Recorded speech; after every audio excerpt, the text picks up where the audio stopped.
I just made a sci-fi drama called Real Time. It's a short film, and today we're going to be breaking down that film. I'm going to be looking at it in detail, going through the whole film, and breaking down how this film was made. And this video is in fact sponsored by our friends at Motion Array.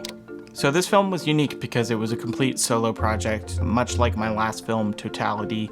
I'm really trying to exercise making narrative film. Ever since I was little, I wanted to direct a feature film, but I don't think it's wise to just dive into that. I think it's good to have practice voice, practice craft, etc. I'm just constantly looking at YouTube of what can I be doing differently and what can I be doing that really serves the things that I want to be doing. So in this case, it's making narrative films. And I want to strip away barriers to entry to do that. Now, I do want to delve into more projects with cast and crew again, but I'm a little bit experimenting with if I can do sort of this solo format of acting in it, shooting in it, and just taking my time with it. Can that be translated to a no-budget feature? So that's something I'm toying with, and I've got an interesting idea for that. But all that to say, I really wanted to just flex those creative muscles again and make a short film. Nothing feels better than finishing a short film and putting it out to the world to see it. So with all that context, let's dive into a breakdown of Real Time.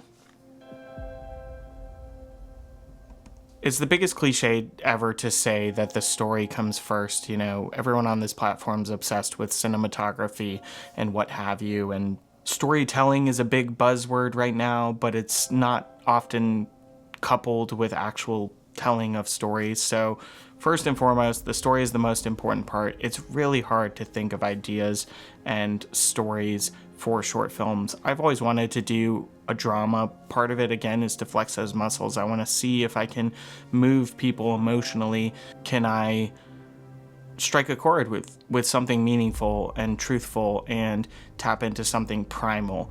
I'm very passionate about fatherhood. It's something I don't think I understood, and I don't think it's something that I learned. It feels like it was something that was unlocked, and all of a sudden it was like I saw the world with new eyes. I like to explore themes of like, how far would you go for your children? Or themes of like selfishness versus sacrifice for your children, because I think that that's something a lot of fathers struggle with. Or obsession and career versus time.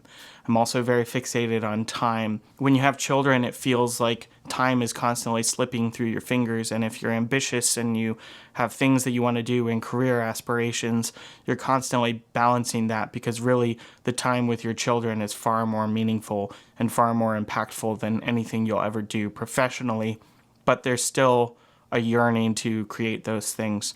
So I like to explore those kinds of stories. So that was sort of the theme that came out of this simple idea. I got out of my car in my garage and I was thinking about time travel, and I was struck with this idea of we've seen every kind of time machine, time travel story you could possibly think of, but I don't think we've ever seen one where you can't travel back to before when the time machine existed. So I became very enamored with this idea that if there was something in your life that is typically irreversible, but you would do anything to reverse, if you had the power to travel through time, what if you couldn't go back to the actual moment that you needed to change? And would you still be wrapped up in that obsession? And I also wanted to explore this theme of obsession and, in a way, career. This guy is pouring everything into building this thing in order to see his wife and child again, but the irony is he's not actually taking the time to reflect, to remember, to grieve. I probably shouldn't give you everything of what I have in my mind, because maybe that's not the most productive way to approach storytelling and art, but I just want to give you a sense of like what's in me and how I wanted to imbue that and bring it across in this story. So these opening shots, I really wanted just to be striking. I wanted almost this Christopher Nolan IMAX-y image of a guy sitting and just staring. You're not quite sure what he's thinking about. And then you immediately see the toy. You see the child's feet kicking. You see the car. You see the hands. And it's a way of connecting and juxtaposing all of these things, and then boom, we're into the car accident. I wanted the imagery to be very simple and almost a Pixar way of telling the story, but I didn't want it to be gratuitous. Even in the script, I had like a car crashing sound. And it's interesting, as a director, you think about like what works, like how do I convey these things?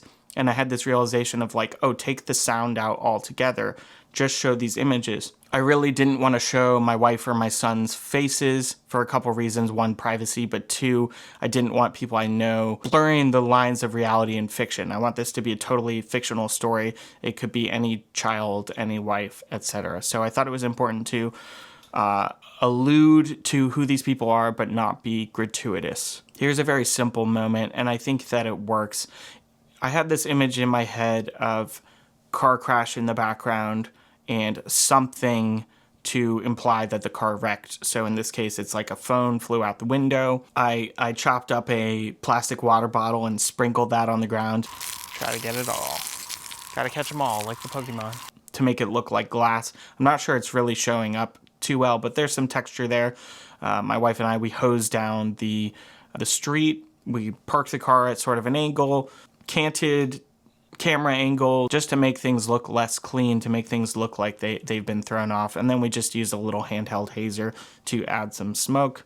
You know, this shot's not winning any Oscars or anything, but it tells the story effectively, and it's very low budget and simple.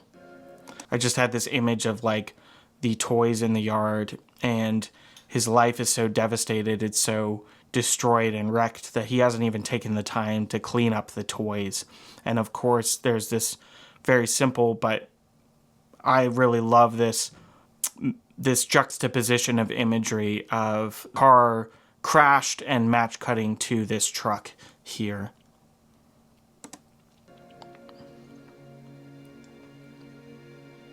And then, of course, we're tying the imagery of the father and husband to his son and to his wife. So you immediately know what he's thinking about here. This was an interesting shot because initially I was going back and forth on what aspect ratio I wanted to shoot this film in. I struggled because 2:3:5:1 is instantly very cinematic. You know, this breakdown right now, it's anamorphic. I really wanted to shoot the film anamorphic because that, whether it's a drama or whatever, it's a very simple way to clue the audience into this is also sci-fi. But I really like the challenge of 1:8:5:1 or 16:9 because you have to make the compositions interesting. You're not resting on the laurels of an interesting aspect ratio. You're having to really block actors and shapes within the frame to make it cinematic and interesting. And yes, I say cinematic without quotation marks because, guys, it's almost 2025. We can accept that that's a terrible word in the zeitgeist, and here we are. We're here. We've made it. It's cinematic. Anyway, I just love this shot because it was a way of creating frames within frames and framing, again, this yard that is just in a mess and this sense of isolation and loneliness. This man is just completely alone and his life is just a shadow of what it was.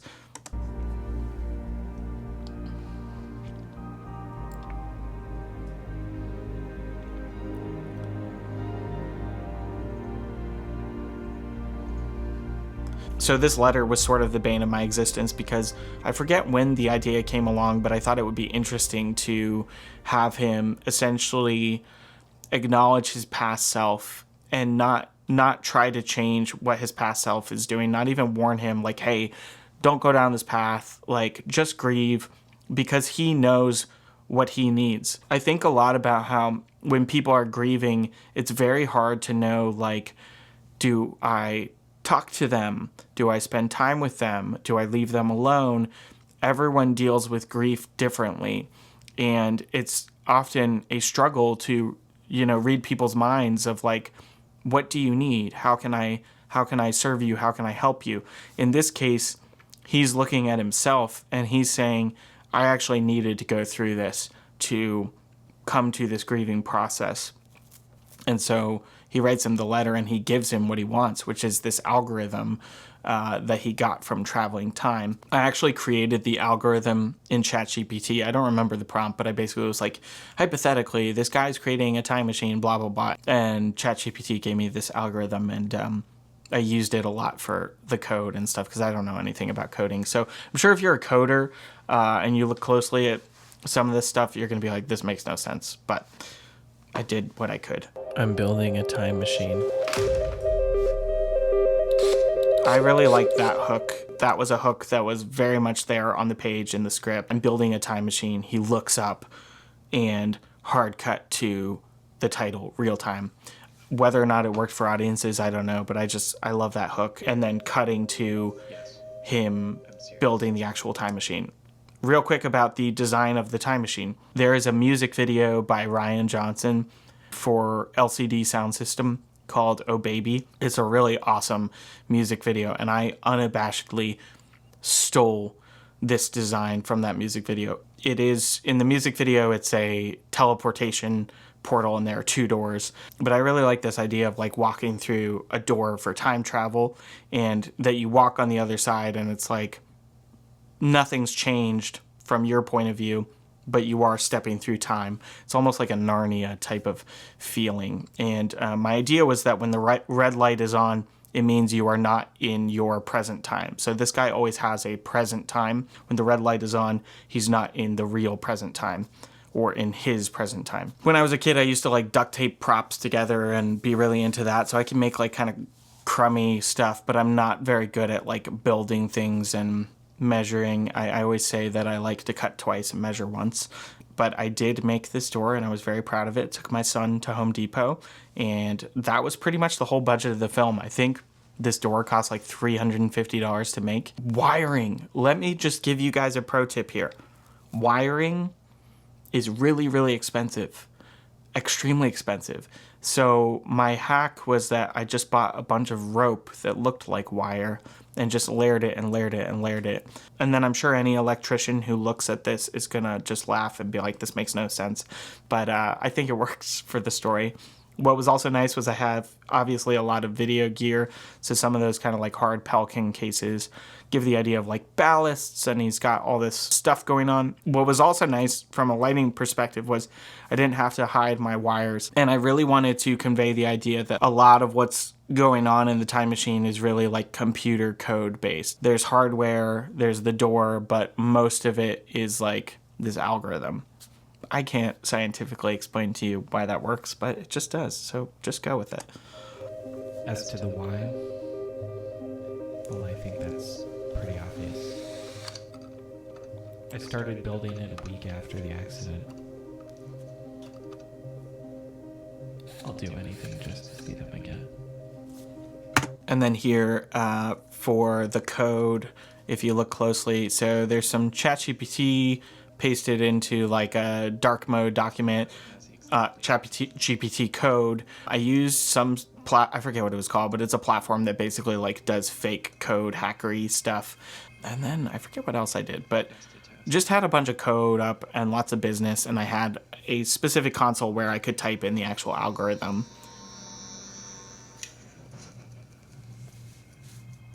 I love the color red. I just love having some sort of accent of red, so it was fun to do the light bulb. I know it's been done, but love this clock. Gok's art has a clock kind of like that, one of these flip clocks. I just thought it was a cool analog way of conveying the time travel, but also it's very iconic. Like it just has a cool iconography to it, and I'm always looking for if there's a way to imbue iconography into my films, I will do so. If there's one part of the post-production process that is just undeniably painful, it's finding graphics, titles, music, etc. for your projects. I am in Motion Array pretty much every day when I'm making client projects, whether it's for music, sound effects, graphics, pre-made motion graphics, templates, etc. What I love about Motion Array is that it's pretty much just a one-stop shop for anything you can think of. For instance, I like to make stuff in Final Cut Pro, and there are just so many templates for Final Cut Pro. So if a client has a fairly tall order for what they need and you have a quick turnaround time, now can be done in hours. But aside from templates, they also have presets, pre-made motion graphics of a drag and drop variety. So I recently did a client project where I needed these paper collage elements, and I was able to drag and drop them and really just adjust scale and animation in and out. But as to animating the collage elements themselves, I didn't have to touch it. I go to Motion Array frequently for stock footage. It has very high quality stock footage and a huge variety. Motion Array also has a brand new AI voiceover tool, which is great for internal explainers, or maybe you're conceptualizing a project and you need a scratch voiceover. We've got thousands of stock music tracks with all sorts of modifiers for searching and finding them, sound effects, pre-made graphics, and so much more. So if you're looking to save a ton of time in your post-production, click the link in the description, sign up for Motion Array today, and get $50 off a year-long subscription. Thank you, Motion Array, for sponsoring this video. The time travel continuity was like so tricky. This was the part of the film, like it's a really simple film, but this stuff was like really complicated because I'm having to track times. That clock, I literally have to wind all 24 hours to get it to like reset it. And even in the script mode, when I sent this script to the brand that I was working with, they had noted like this is very detail oriented, because I had to in the script sort of reference like it's 4:05 now it's this. And even when I was making the film, the script had some inconsistencies in the time, so I had to like track all that as I was making it. So it was a bit confusing, but I think I pulled it off. These scenes were kind of hard. They were just hard to light in a way that was interesting because these are just kind of big blank rooms, and it was just kind of awkward yelling out in the house. Like, what is real, what is truthful when you think maybe your wife and your child are back? What is the most truthful way to like call out to them? I think I did fine, but it was just tough. I think this sort of seals the moment, though. It feels honest. That worked until it dawned on me. That sunset shot is probably my least favorite shot in the film. It was one of those nights where we were sitting down for dinner, and I was like, "Oh my gosh, the sky looks beautiful out there. Let me grab something." And my wife was like, "Yes, go." And I went out, and I didn't have like a costume on, and I think I needed to supplement the lighting a little bit. I don't think I sold the acting there. I think that's like one of the worst acting moments in the film. It just feels very like, and why didn't it work kind of moment. So I thought it was visually striking, and I wanted some variety, to have like a sunset instead of just everything in the garage, etc. But it's the one moment that I sort of wish that I took the time to redo and make a little more real. Until it dawned on me, I could only go back as far as the machine existed. But there must be some other way. Yeah, this moment right here, it just really doesn't work. It feels almost like parody. To fix this. Oh well. This shot also just felt very sort of unintentional. This section is literally my least favorite part of the film, but collected data. This all works. Went back a week. I really like this. This was like an early idea for me to just show this montage of him doing it over and over and over again. Fixation to obsession. Obsession to depression. Days turned to weeks, weeks to months, and after a while, I had lost myself. Voiceover is like kind of tricky because there's a whole timing element to it. So in a way, it's someone's interior life. So in a way you need to like overshoot, but you need to pace it correctly. You need to get the right amount of footage. So really truthfully, I did just get a lot of I set up the electronic slider and I just had to go back and forth. I think the human face conveys so much. I think that's something Steven Spielberg does amazingly. Christopher Nolan does amazingly. I turned on Oppenheimer while I was in the middle of production of this film, and I was like, I just need more like big face shots. I'm sure you're all tired of my face, but it just really helps to fill the time but also tell the story. And then him on the floor, that was something in the script. It was really just like this guy is so obsessed and he's so at the end of his rope. He's still wearing the same clothes every day. He's sleeping on the garage floor. Days turn to He's weeks, just weeks doing to months. everything he can to make it work. And after And a who while, wouldn't? If you had a time machine that was working and you had gone through that kind of tragedy, I think you'd probably do the same. The outside world hadn't changed, but I had. I think this was something I found in the edit. I mean, there was in the script a recall back to the toys, but the more I watch this film, the more I love that cut, that like his eyes open and we see the toy in the yard and it says, I saw the toys as if for the first time. And both shots are from a ground level perspective. That was a little bit serendipitous, but I really love the way it worked. Where I will be critical I saw the toys as if for the first is this next shot. I think like doesn't quite cut well from those shots. It just feels a little bit abrupt. I think I should have worked my way out of the close-ups into this wide shot, but it's okay.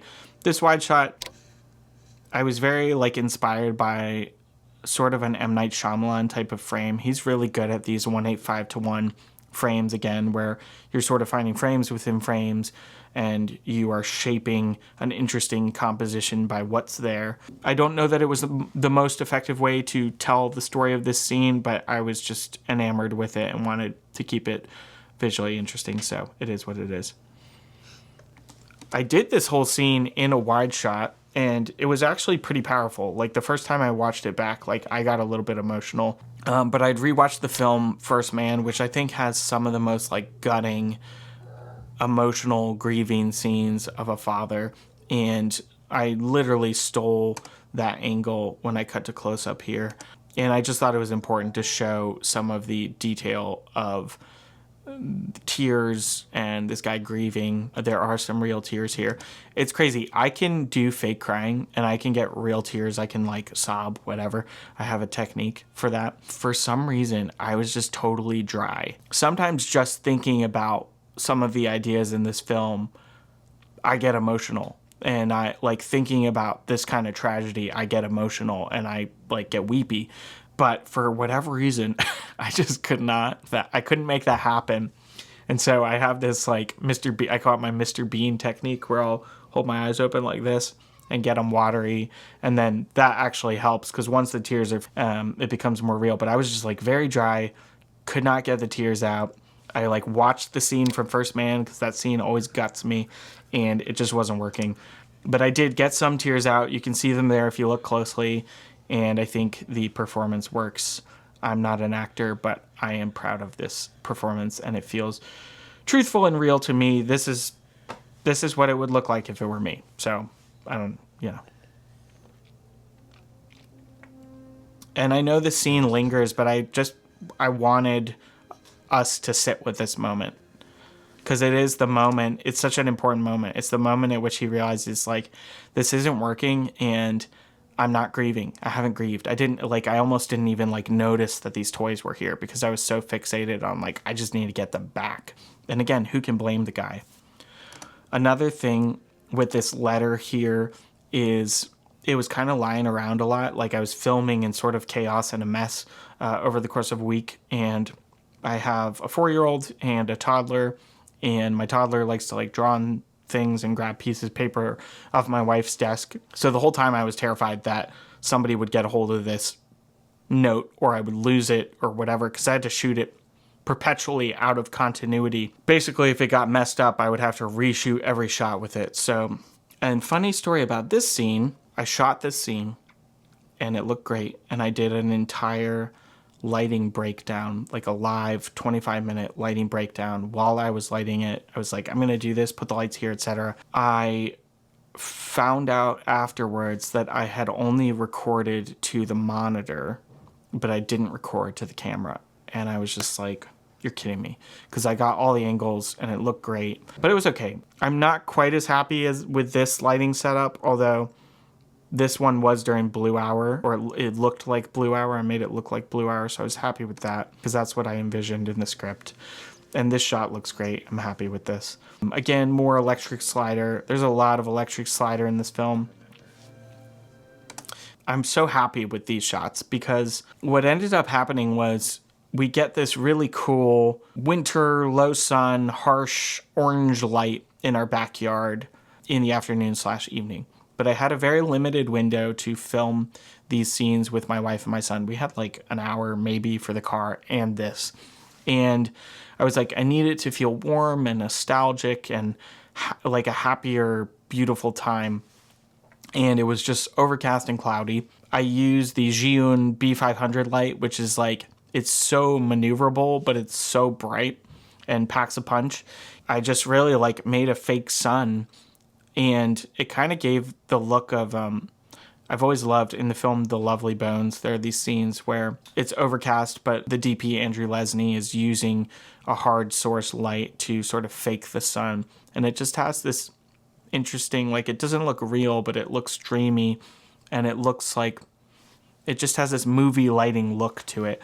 And I love that sort of movie lighting look. I think we're in this era where everything is so ultra realistic, and I love when movies look a little bit sourcey and movie-like. It ended up being fortuitous, where it actually looked really cool.